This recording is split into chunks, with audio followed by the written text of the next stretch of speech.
This is the MyHeart.net podcast. This show is produced by Dr. Philip Johnson in conjunction with VitalEngine.com. Please welcome your host, Dr. Alain Bouchard of Cardiology Specialists of Birmingham, Alabama, at St. Vincent's Medical Center, part of Ascension. Today on our podcast, we're going to discuss the innovative technologies to improve outcomes in patients undergoing coronary stent placement. And with me, of course, I have my co-host, Dr. Mustafa Ahmed, who's director of the cath lab and director of the structural and interventional program at the University of Alabama.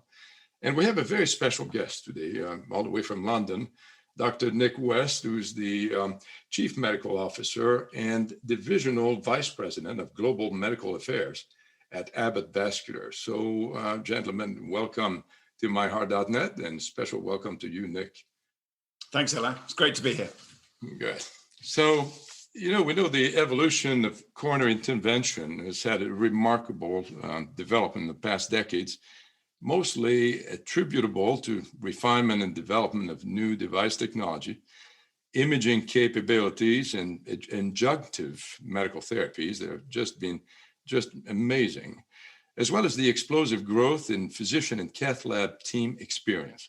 Of course, this has resulted in a greatly expanded population who now can be treated with coronary stenting, including sicker patients, often with more complex disease. Last year alone, over 950,000 percutaneous interventions were performed here in the US, with a success rate of about 96% and very low complication rate of less than 1%.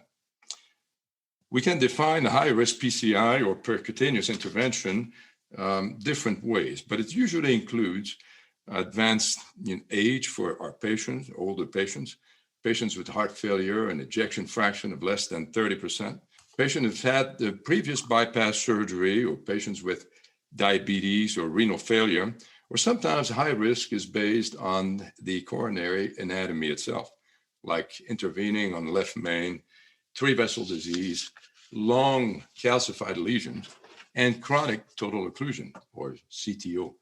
Let's take the CTO, for example, of these chronic occlusion. In high-volume centers, such as the centers for Dr. Ahmed at UAB, usually a success rate is in the order of 80 to 85%, with very low complication rate, but still higher than normal, usually in the order of 1.5 to 2%. But if you have centers that are less experienced in doing these procedures, sometimes success rate is more in the range of 50 to 60%. So what can we do to optimize coronary stent procedure, particularly in these high-risk patients? And how do we best train our physician and staff to assure competency when performing these procedures? That's the focus of our podcast today, and that's why we have Dr. Ahmed and Dr. West. So let's talk first, Nick, about this novel technology to improve outcomes in percutaneous intervention, and discuss this intracoronary vascular imaging, and in particular, this optical coherence tomography, or OCT. So if you could tell us a little bit, what is that exactly, and how is it used? Thanks, Alain. I think you summarized the kind of the issue with coronary interventions. And I think although what you've focused on here is the risk of not completing a procedure acutely, let's not also forget there's not the procedure doesn't end, if you like, at the doors of the cath lab. We're also in the business of stopping people coming back. And so although detection and putting right acute complications is very important, we've also got to think about what we can do to prevent stent failure in due course. And by stent failure, I include thrombosis and restenosis. And this is really where imaging techniques like OCT come in. Now, I'm sure that many listeners may be aware of or familiar with intravascular ultrasound, or IVUS, to guide these kind of procedures. That's been around for a long, long time. And that obviously uses ultrasound to look inside the vessel to see what's going on. Now, I trained originally with IVUS. IVUS is a bit like a broken black and white TV set. You feel like you want to bash it on the side so you can see better what's going on. But once you've got attuned to what the images are telling you, much like echocardiography, it can be very, very useful. And although IVUS is much more accurate, if you like, to guide stent procedures than coronary angiography, the resolution of an angiogram is about 200 microns. Visually, depending on how good your eyesight is, and I noticed that I'm the only one of the three of us who's actually wearing glasses. But the human eye is not so good at resolving. IVUS can go down to about 100 microns, but wouldn't it be better to go even further than that? And the answer is yes, of course it would. So rather than using ultrasound-based imaging, OCT uses a red light-based imaging technology, and in very similar to intravascular ultrasound, this passes into the coronary artery during the procedure over the guide wire you're using to perform your angioplasty and stent implantation, and it allows imaging of the entire vessel. Now, OCT's benefits are that it has a very high resolution. It's down to 10 microns. Now, as you'll be aware, if we're thinking about looking at things like features of plaques that would make us think they were more at risk, for example, of rupture, so-called thin cap, a thin cap fibroatheroma, a vulnerable plaque. One of the defining features of a thin cap fibroatheroma, of course, is a thin cap, and that has to be less than 65 microns. So you can't detect that with anything apart from OCT. But more utility from what you're talking about in terms of these procedures is in terms of planning your stent procedure and then looking at your stent result. Most stents these days have struts of the order of 80 microns or less thickness. And so with IVUS, intravascular ultrasound, you just don't get that resolution of imaging that you can get with OCT. So it's a high resolution, red light based imaging technology. It's an adjunctive, to PCI procedures, and it is superior in many regards to intravascular ultrasound. So, Dr. Bouchard, I might kind of jump in with a question for Dr. West here. So, one of the analogies, just listening to what you said, is like, 2D and 3D echocardiography. 2D echocardiography is fantastic. When you see a 3D echo, it's like, oh my gosh. It's like wearing, like we were talking about before, like wearing glasses for the first time, right? It's like, wow, things look a little bit different. And it may be a bit early for this question, but do you feel, clearly from everything we're saying and have seen, the resolution, the information gained from OCT as opposed to other, ultrasound-based imaging is superior? One of the questions I often get is, it's great. Is it a technology a little ahead of its time in terms of its utility? Or no, would you say, in every case, it's kind of superior to that? And I come at this as someone that uses a lot of everything. And so I'd love your opinion and comments on that. Okay, so that's a great, well, I was going to say that's a great question. That's several great questions all in one. So let me answer that piece by piece. So is it ahead of its time? Well, I would like to think that OCT is not only of its time, but also it's ahead of its time, and it's going to be with us for a bit longer. In terms of how it's going to evolve and how it can influence and when we should use it, that's a kind of an open question. And behind your question is another question, which is, where are the data that support its use? So intravascular ultrasound has been around for a long time. And I think it's fair to say that it's only in recent years we have actually seen data that really shows that interventions can be optimized through its use. So it's been around a long, long time, but those data have only recently emerged. Now, for OCT, it's a much younger technology. We do not have all the hard outcome data yet. You're probably aware that there is a study ongoing at the moment, the Illumian 4 optimal PCI trial, and that will be the trial that will tell us that use of OCT both before and after stent deployment should modify outcomes in the way that IVUS has been shown to do so in studies like IVUS XPL and Ultimate, which are very large IVUS-based studies. And why am I confident about that?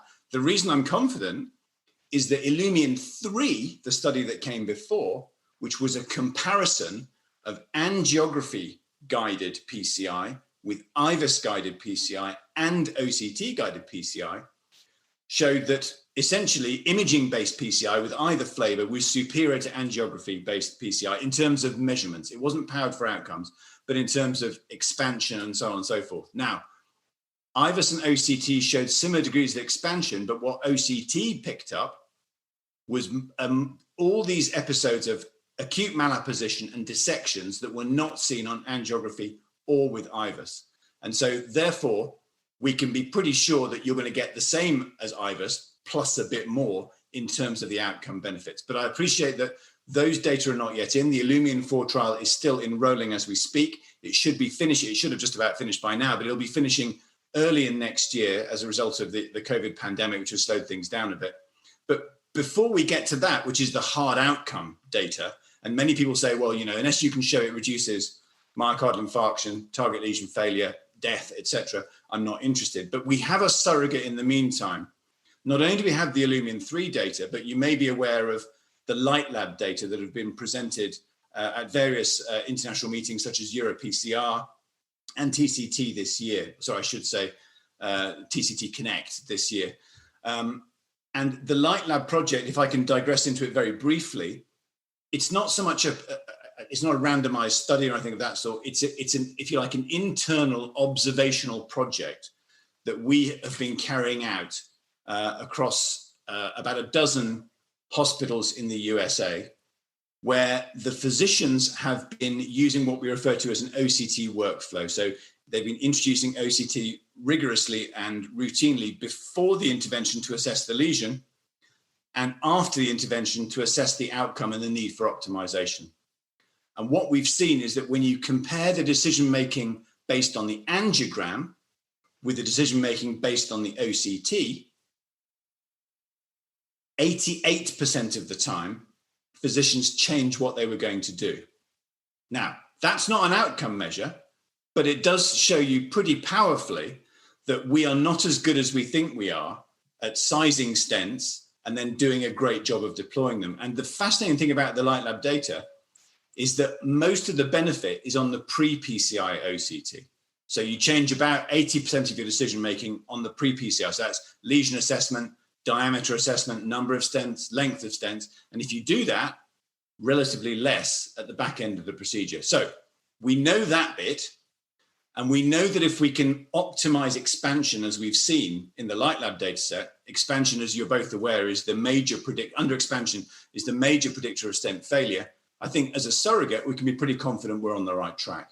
So sorry for going on. That's a rather long-winded answer to your question, but I hope that addresses the points you well, you know, that was actually a great answer. You know, what's funny is, you know, interventional cardiologists, every single one of them thinks they're in that 12%, which is what's funny about that. And so a lot of them will interpret that as, oh, but we can magically see angiograms better than anyone else. And one thing from hearing, you know, OCT is becoming not just fashionable, but it's much like getting access. You know, it used to be people did it without ultrasound, and the people that did ultrasound used to say to those people, it's like, you know, how are you getting access to that ultrasound? Why would you do it? They'll be like, no, we've been doing it for years. And then a couple of years later, suddenly everyone's like, oh, who are those people not getting ultrasound guided access? What are you doing? You know, and then same came along for IVUS. One thing I do hear a lot from OCT, but, you know, ourselves and other OCT users is there's not, you know, if there's no harm to getting more information in particularly a technical specialty. There is hard outcomes, but then there's technical applications to it with many experienced users, and there is something to, you know, I've never really heard anyone say, oh, I haven't benefited from using intravascular imaging, and as people kind of continue to use that, there's a reason why people that are experienced with good outcomes and have built large referral practices over time, there's a reason they use these things, because results are everything. So there's kind of real world support behind that, and it's very clear in terms of what the user benefit would be to those of us that use it. I think Yeah. To address your point, I think you're absolutely right, but you have highlighted one of the reasons, or two of the reasons, in fact, that people don't use imaging. And I use imaging holistically here, intravascular imaging, IVUS or OCT. There are two reasons. It's number one, I'm in the 12% and I get it right every time. And we know what a daft argument that is. But secondly, there is that thought that, well, I know I get great outcomes because all my patients leave the cath lab / the hospital in good condition. Now, if you are disconnected from the follow-up of your patients, you may be well aware of the acute complications, but in terms of their recurrent presentations with restenosis or later stent failure, which we know that many reasons for stent failure can be avoided by doing an implant and getting it right first time. If you are disconnected from the follow-up of your patients and you send them back to someone else, you're never going to know, really. So that highlights a bigger problem in cardiology in general. And it's not just with regard to imaging, it's with regard to stent choice and methods of PCI, but that's a bigger argument than we're here to discuss today.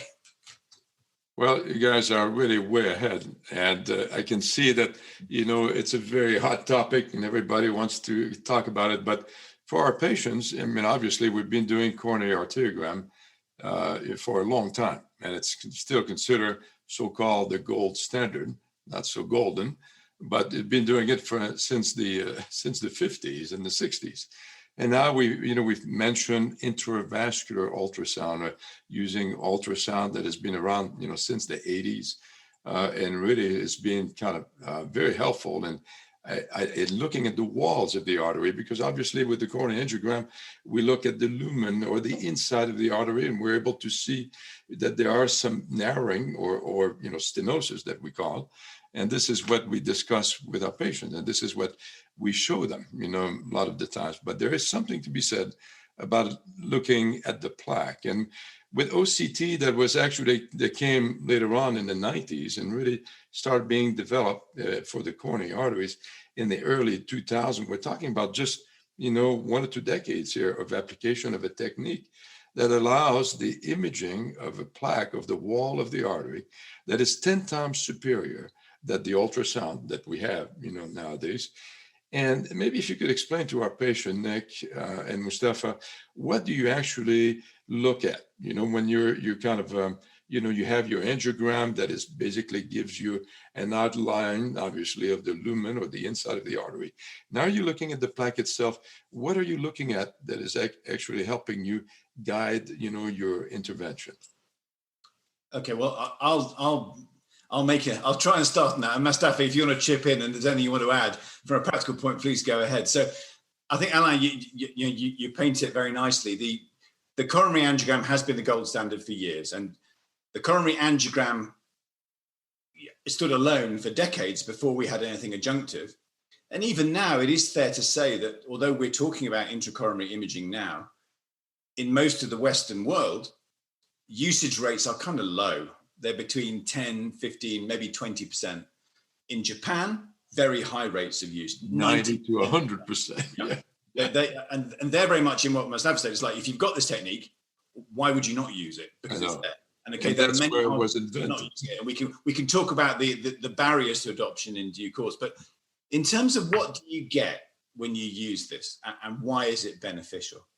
Well, the first thing is that rather than getting a two-dimensional image of if you like, a cross section through the vessel, which is what you get from the angiogram. The angiogram effectively is the shadow of the vessel filled with contrast projected against a background.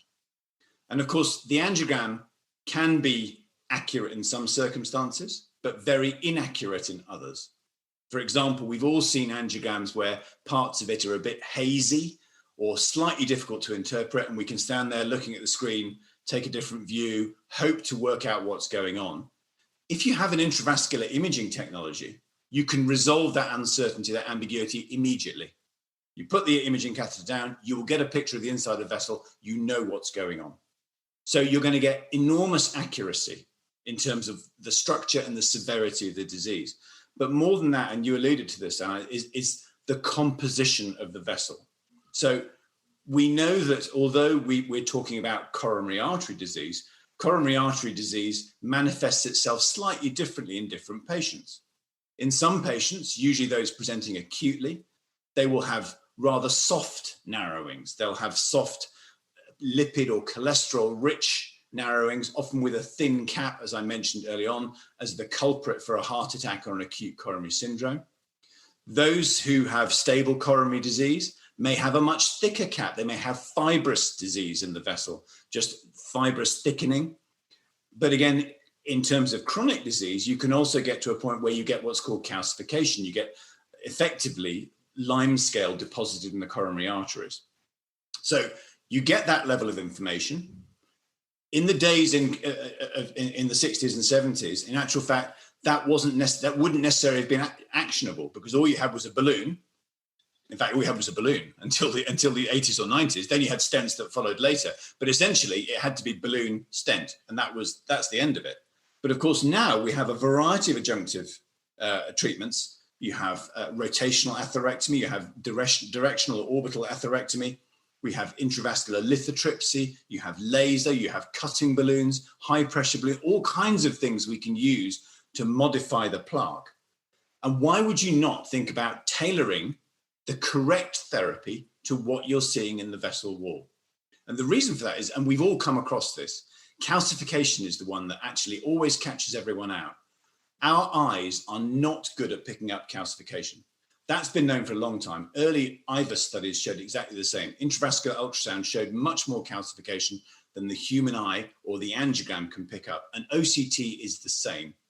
And the reason that's important, we've all experienced stent regret, where we've blown a balloon up, we've put a stent in the vessel, and then we've realized we have not prepared the lesion properly. The stent is grossly underdeployed, and then you've got an uphill struggle to really expand it properly and prevent a complication. So OCT can give you that granularity about calcification. It has advantages over IVUS in that you can see the depth as well as the presence. IVUS will give you if you like, the circumferential diameter or the arc of calcification. You won't see the back of the calcium because all the sound waves bounce off the front wall. The light-based imaging, some of it will get to the back of the calcification, and you'll be familiar, I think Mustafa will be familiar with those images, where you can see, if you like, almost a pebble in the vessel wall. And that can be very helpful to determine whether you're likely to succeed with a balloon alone, whether you need a cutting technology, or whether you need some form of ablative technology to really optimize your vessel preparation. So we saw this in the light lab data, that not only did physicians underestimate the amount of calcification on the angiogram, and OCT revealed lots of information about that, but also it was really frequent that when that calcification was seen with OCT, physicians more than 50% of the time changed what they were going to do. And that's important. That's very important. And thank you for that. So this plaque characterization is very important in analyzing, what caused the narrowing in the first place that we see on the angiogram. Now, let's say you deploy, your stent, and you want to make sure the stent is well deployed. You and Mustafa were talking about underexpansion, malapposition, edge dissection. So can you explain to our patients a little bit what do you mean by underexpansion, which is the number one cause of problem later, like restenosis and so forth? I personally make a living out of a lot of the coronary aspect of our work is referral work, which means, hey, we've tried that, or it's a complex thing. Will you, how can you're working with something that's already been worked on. And two things when we're training our trainees in advanced coronary work is, the first thing we do is, we say, look at that angiogram, look at that stent. What would you have done differently if you did that the first time? And it's increasingly important. We see this a lot with the structural heart world as well. Not only, like Dr. West was saying before, not only is the responsibility, it's no longer okay to say, hey, I can stent that. I mean, that's an expectation of being an interventional cardiologist. There's no kind of celebration and saying, hey, we put a stent in and this is what it was like. I mean, you really have to say to yourself, have I done the best job I can do? And if you don't do that, patients are living longer. Medical therapy has increased. The coronary work of today is different than the coronary work of 10, 15 years, 20 years ago, simply because a lot of the very simple stuff is being medically managed and patients are doing very well. But I can tell you the amount of extremely complex work that comes through for patients that have failed medical therapy, they've been on, their life is limited. When people are turning up, the complexity of the disease is in a whole new arena, and technique and long-term result, everything bounces on what you were just kind of saying, lesion characterization, lesion preparation, and then procedural optimization afterwards. And without imaging, the reality is you cannot do that. And so it's not just this short-term result. When you do a stent, you have to ask yourself, when I come back, if this person ever has to come back, how do we minimize the chance that coming back has anything to do with the initial procedure we did? And I think that's where the next bit of that's where the field is going, and everything is concentrating on. Dr. West, I'll let you kind of take over at this point. No, I agree with everything you said. And, people often say, well, before these techniques were invented, people survived their angioplasty procedures. That is absolutely true. Of course they did. But we know, if you look at any metallic stent study, and I would challenge you to look at anything, bare metal or drug-eluting stents, yes, the rates of target lesion failure or stent failure within the first year, they're getting lower. They're reaching 5-6%, depending on what population you look at, which is great. But year on year, you follow those patients out to 5-10 years, even with the best stents in the world, like Abbott Vascular's own science stent, I'm bound to mention. But if you look at those stents, even at long-term follow-up, there is a 1 to 2% per year on year attrition.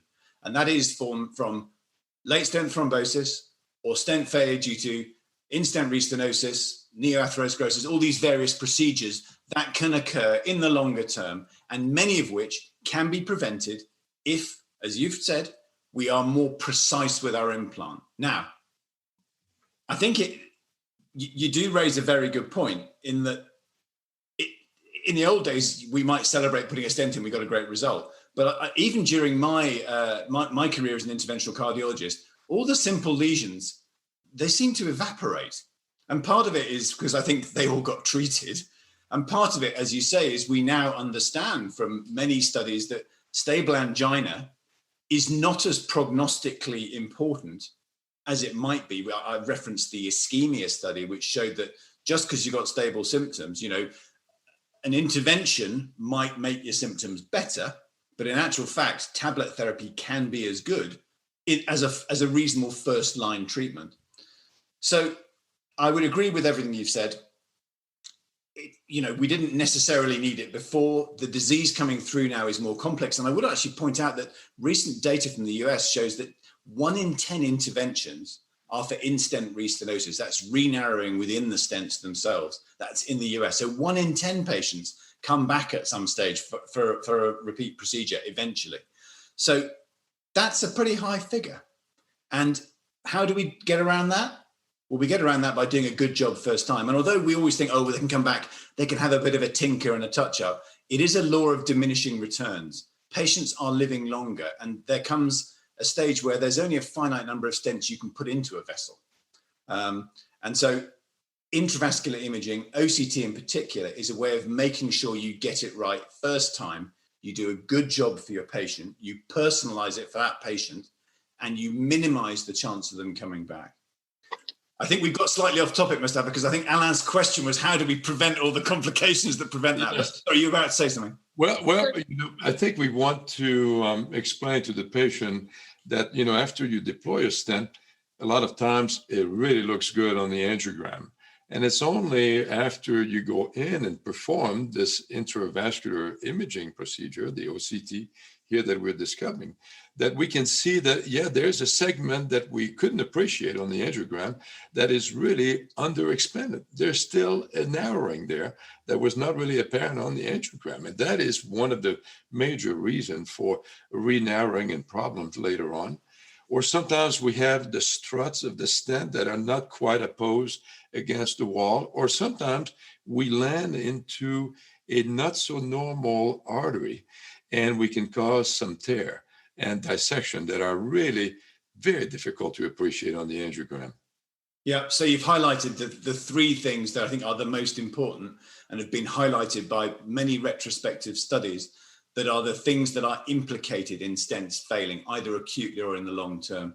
So I think the major one, and I think you would both agree with this, is that an underexpanded stent or an incompletely expanded stent puts the patient at risk, first of all, of stent thrombosis or clotting off of the stent, and secondly, of a later risk of the stent re-narrowing or re-stenosing. So what do we mean by underexpansion? Well, when an interventional cardiologist chooses a stent from the shelf, they will choose a stent based on either their, I won't say their best guess, but their visual impression from the angiogram. Let's forget about the use of imaging for a minute. The visual impression of the angiogram and the location in the arterial tree of where the problem is, because many of us know that, you know, you wouldn't probably think about putting anything less than, for example, a 3.5 millimeter stent in the proximal LAD in most adult patients. We know there's all these various rules, like the right coronary is the same diameter from the ostium to the crux. And so with all those things that we learn or we pick up as kind of tradesmen or apprentices in angioplasty. So we choose that size of stent visually in terms of the diameter and the length. And then we deploy it, and we deploy it, and we expand it, and we think it does a good job. And we are using visual cues from the angiogram to estimate whether we think we have relieved the stenosis. But I think, as Alain, as you point out, it can be actually pretty horrifying if you routinely image these stents afterwards.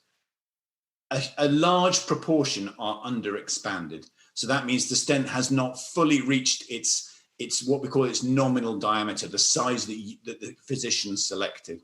And I can speak to this. When I was a trainee and did my fellowship in interventional cardiology, I did it in New Zealand, and we were doing many of the early drug-eluting stent studies there, which all mandated intravascular imaging. In those days, the intravascular ultrasound.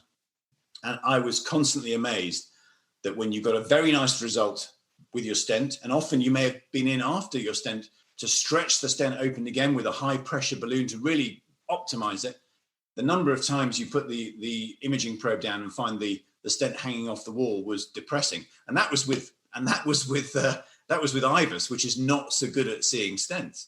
Of course, with OCT, you can see stent anatomy very, very clearly. And we want to avoid underexpansion. And that's why OCT has enormous benefits, because it is so accurate at measuring the vessel size.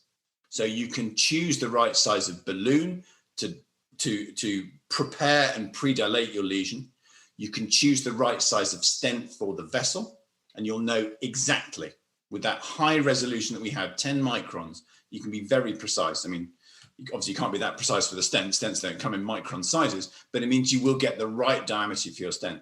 And also, critically, as you mentioned, Alain, we don't want to land the stent edges, particularly in soft plaque or lipid-rich plaque, because that ends up with us having a higher risk of either dissections, which are like little splits in the vessel wall at the end of the procedure, or alternatively, an adverse reaction that might lead to an early re-narrowing. So by assessing the vessel properly before you treat it, you can maximize the chance of doing the right thing in terms of the composition we spoke about earlier on, and then of choosing the right diameter of stent, the right length of stent to put it in the right place, and then having put it in, you do a second run with your imaging catheter, and then look to make sure you have fully expanded the stent, and you're looking for malapposition, as you say, for any areas where the stent is not properly on the vessel wall, and finally for dissections. And as you'll be aware, for the first two of those, we have almost automated tools that will tell you about expansion and tell you about apposition to make it as easy and as accessible for the clinician as possible to gather that information quickly without the need for expert knowledge. Sounds great. So let's talk a little bit about the procedure. So now we know we can characterize the plaque. We can find out how to optimize, our stent deployment. For the patient's sake, what happens in the cath lab? I mean, obviously they're in the cath lab, they're on the table, in arteriogram, they're in their groin, or now more and more in their wrist. So how is the procedure performed? So having obtained arterial access from the groin or the wrist, and the guiding catheter for the planned intervention has been placed from the wrist or the groin into the mouth of the coronary artery, the heart artery. As a part of the procedure, a very thin guide wire is passed down the vessel in question. And then what we would then do, we would usually recommend assessing the narrowing before it's touched to make sure it's ballooned or dilated or treated in the right way. And this device is very similar to many of the balloon devices and stent devices we have.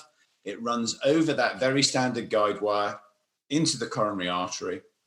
And then what happens is once the physician has correctly prepared the catheter and placed it in the coronary artery, a pullback is performed. Now, because the OCT catheter uses a red light-based technology, there's something red in the coronary arteries that gets in the way, and that's blood. So what one has to do is one has to have a single flush with the contrast medium. Usually, in some circumstances, operators have used saline when there are concerns about use of contrast, but a single flush of contrast down the coronary artery will enable a blood-free field. Now, we're not putting air down there. This is contrast. It just goes down the vessel as you would do doing an angiogram or a single coronary arteriogram picture. The device then automatically senses when there is no blood in the vessel and pulls back very quickly, enabling a single run to give you a very nice image of up to just over 7 centimeters of the coronary artery, which then is, as you know, within a couple of seconds, it's available on the screen for analysis. And it appears very nicely. You get a cross-sectional image that looks a bit like a donut on the screen, as well as a longitudinal cut through the vessel at the bottom. And although it runs, a physician can then navigate through that image, choose the section of interest, perform measurements, and really define what exactly is going on in the vessel. Now, I think I've talked what it's like to do an OCT run, but of course you will both appreciate that a bit of training has to go into that for the physician to be able to do that quickly and efficiently. Not only training to do it, but train to understand what's going on.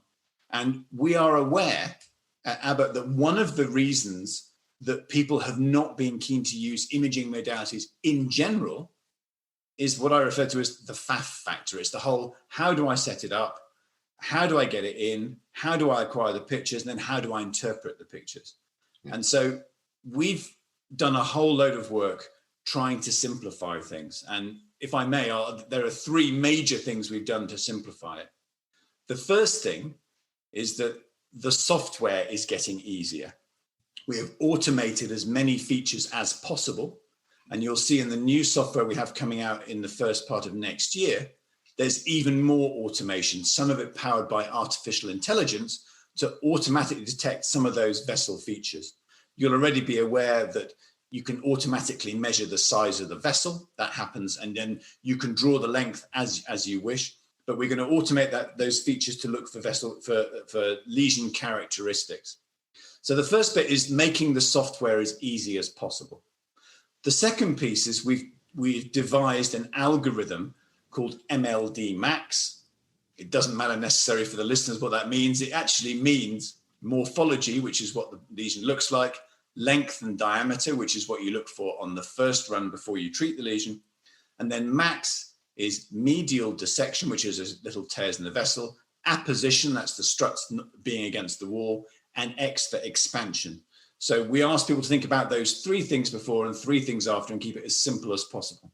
In the meantime, we're going to actually slide all those into the software over the course of the next several years to make it as seamless as possible. So the idea of those 2 maneuvers, that very simple algorithm and the simplification of the software, is to make it as accessible as possible, to make it as simple as possible, and to improve patients' outcomes. So to effectively raise the bar for PCI. Of course, then we've got to get people into the groove of knowing how to use it. And the thing that we're going to be launching very shortly is a virtual reality-based OCT training program. Now, this is all done with those gaming goggles, the Oculus gaming goggles, and we have developed a virtual experience so that the patients will be glad to hear this, that doctors for the first time won't be testing these things out for the very first time on patients.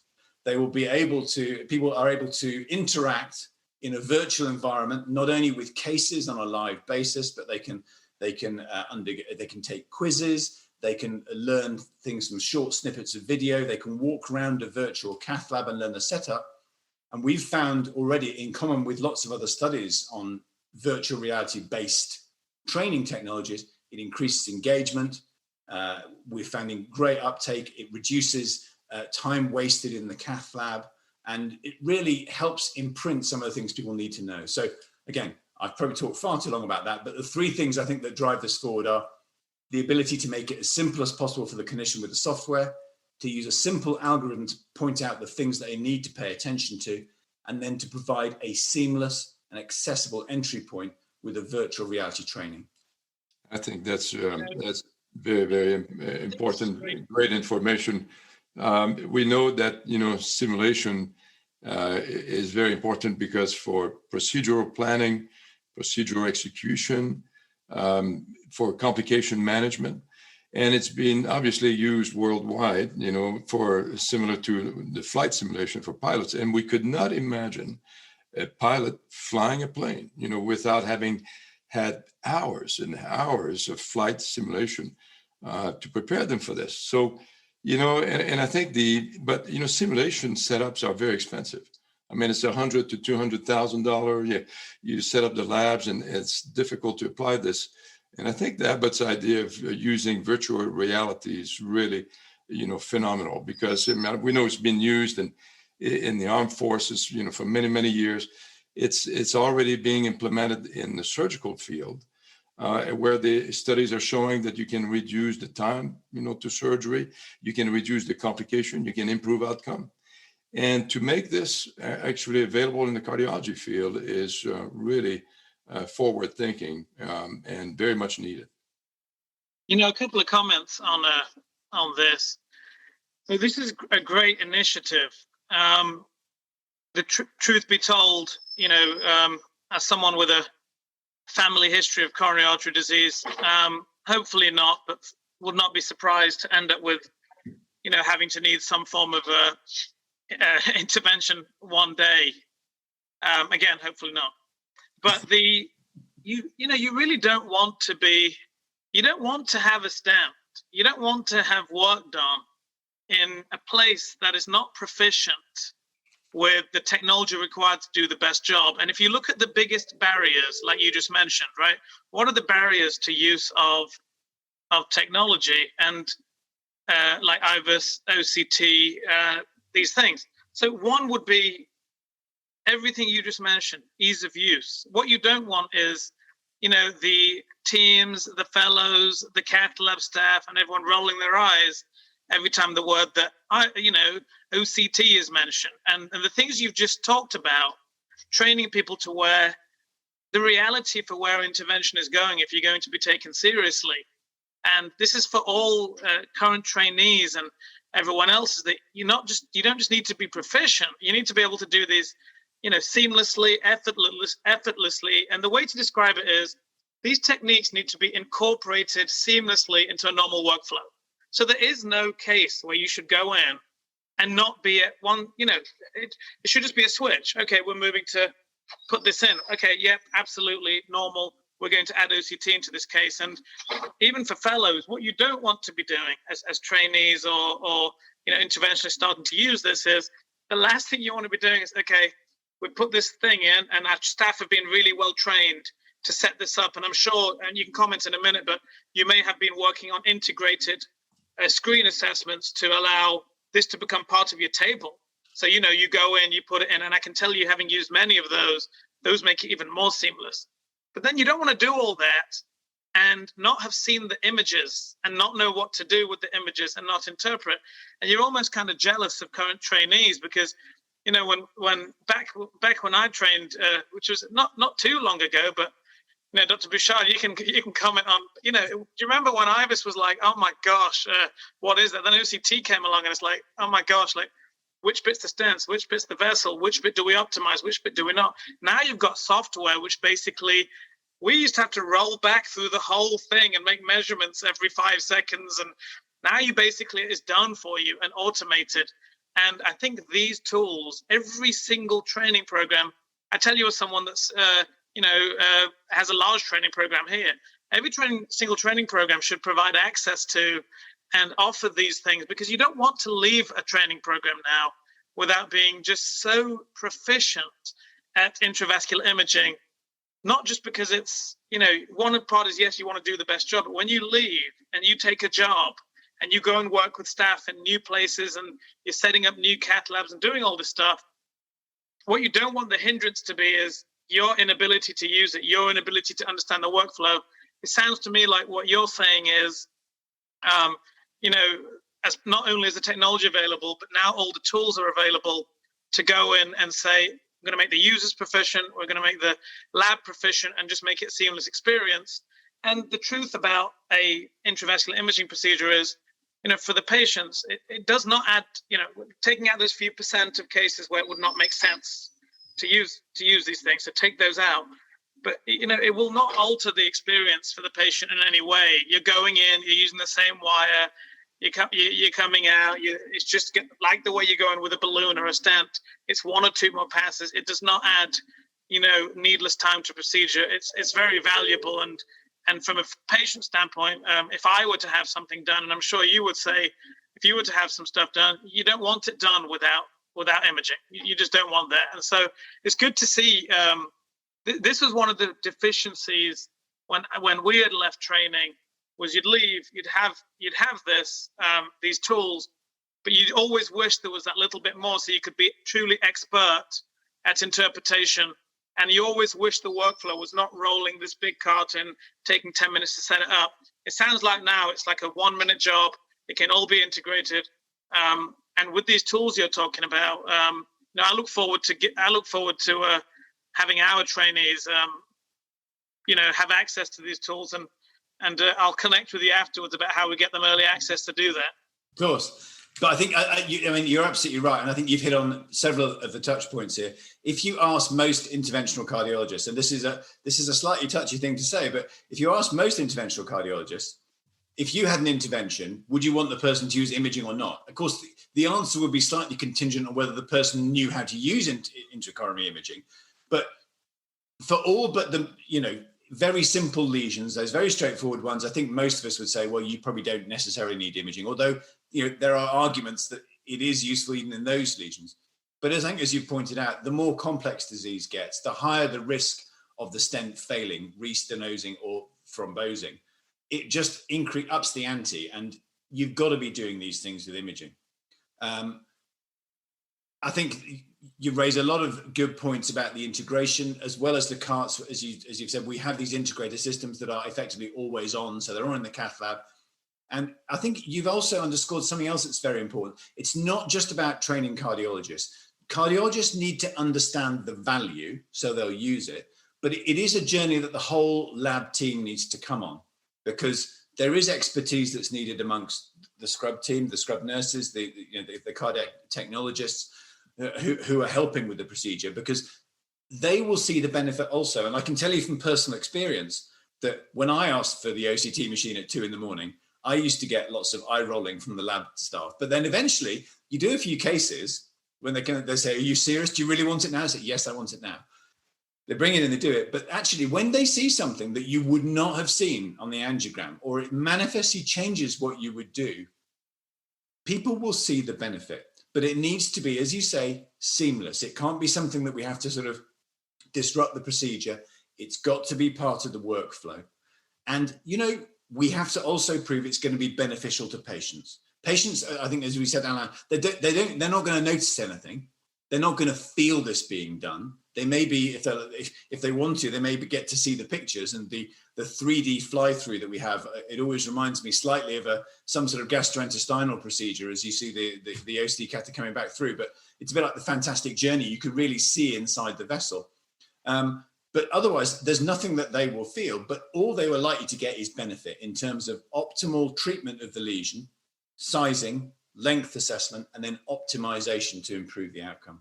I mean, I think what we are trying to do with all of these measures, the training, the algorithm, the software, as I say, it is all about just trying to make PCI better and make it a bit more, not quite protocol driven, but make the chance of a good outcome better. And the reason for that, of course, is that, as you know, if you go in for your stent procedure at your hospital, I'm sure you'll get a great outcome. But, you know, you could be admitted anywhere in the world during your travels. Can you be guaranteed they will get the same outcome there? But by using this, by automating so many of the features, you take the guesswork out and you make it much easier for the clinician to do a really, really good job. I mean, you'll be familiar, Mustafa, you'll remember Jeremy Hunt, who was one of the health secretaries in the United Kingdom during one of the perennial bouts of doctor bashing a couple of years back in the media. He said that the government's aim was to make all UK doctors above average. Now, that is a laudable notion. It does betray a lack of understanding of statistics, because not everyone could be above average. But I think if you take that as what we are trying to achieve with this, we're trying to raise the bar and make it more likely the patient is going to get a good outcome. And, you know, we're in the 21st century. We should be using 21st century technologies. Totally. Let me jump in a little bit because to this point, I think not only Mustafa's point is important for our trainees and the young interventional cardiologists coming out, but I think it's very important for all interventional cardiologists because, you know, a lot of centers, you know, they have low volumes. You have interventional cardiologists that don't quite do 50 PCI or coronary interventions per year.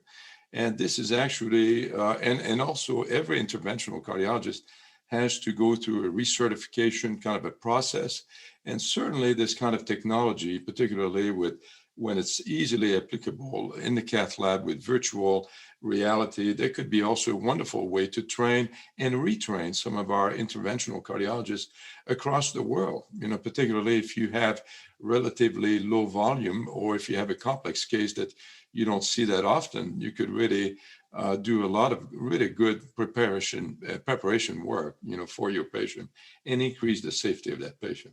Yeah, and in fact, we are exploring other ways of utilizing this technology. I say this is the first step, if you like, using the virtual reality piece just to get the initial training. And it could be for retraining and also training of the lab teams as well. But those kind of options are out there. And I think, you know, it's important that we embrace these kind of technologies to really, you know, maximize the utility, to maximize the patient benefit. I think that is absolutely key. And I think, as you've pointed out, you know, we are in the 21st century now. There are tools that we have that weren't present 30, 40 years ago.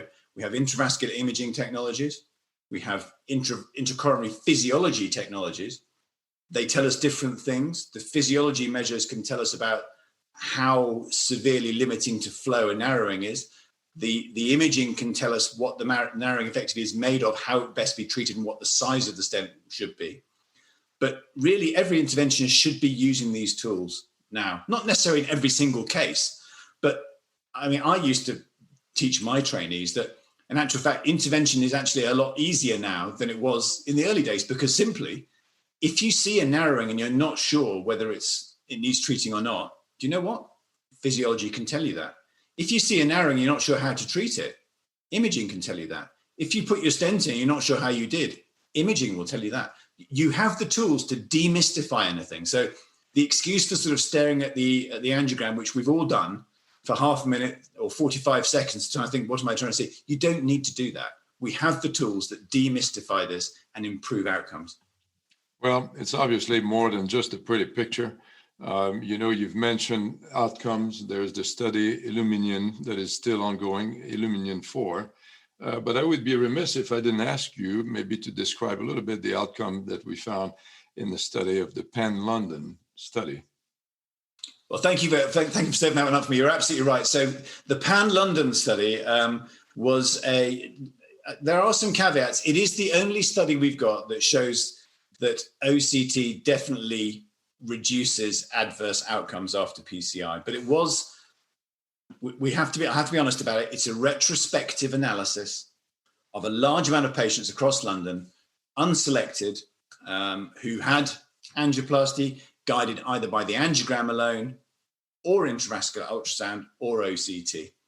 And it is no surprise to the cardiologist, and thankfully it's what we wanted to see. But intravascular imaging technologies, IVUS or OCT, manifestly improved the outcomes. And in fact, again, we have to be careful about over-interpreting it, but OCT performed better than intravascular ultrasound in this retrospective study. Now, some of that could have been the kind of cases that operators chose the technologies for. We're not quite sure, but the signal was there. And that's really what gave us the confidence to go ahead and do a large study like Illumian 4, because the data, and it's very much like the cadence of intravascular ultrasound data. It started off with registry-based data, then you move to randomized data, and we're hoping this is going to show us what we want to see. And I say, we should complete the Illumian 4 study, which is the first study to rigorously compare angiographic outcomes, or angioplasty guided by angiography alone, or angioplasty guided by angiography with OCT imaging.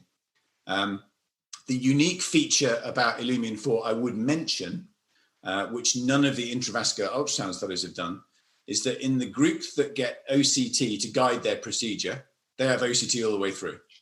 In the group that have the angiogram to guide their procedure, at the end of the procedure, an OCT run is performed, but the physician is blinded to the outcome. I don't mean literally blinded, but I mean he's not allowed to see the outcome.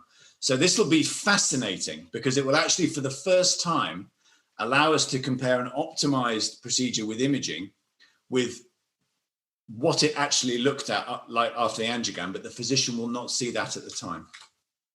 That's great. Well, everything we wanted to know about innovative technologies to improve patient outcome. And I'm glad that for once at MyHeart.net, I was not the only one with a funny accent. Dr. Nick West and Mustafa, thank you very much again for taking the time. To learn more from our team of cardiologists, please visit us at MyHeart.net. You can also follow us on social media by searching MyHeart.net on Facebook and Twitter. And be sure to subscribe to this podcast so you don't miss our next episode.